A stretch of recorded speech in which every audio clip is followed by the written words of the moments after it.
વાત જૂનાગઢની કરીએ। જૂનાગઢમાં ગ્રામ પંચાયતની મતગણતરીની શરૂઆત થઈ ચૂકી છે, ત્યારે 110 ગ્રામ પંચાયતની ચૂંટણીમાં મતગણતરી શરૂ કરાઈ।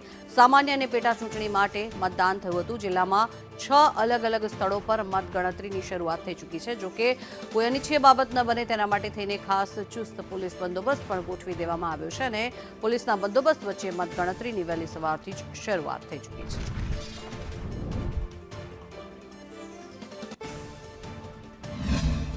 જૂનાગઢ જિલ્લાની 70 ગ્રામ પંચાયતમાં મતદાન જે છે તે રવિવારે યોજાયું હતું। તેની મતગણતરી આજે શરૂ કરવામાં આવી। જોઈ શકો છો અત્યારના કે મતગણતરી શરૂ થઈ ચૂકી છે।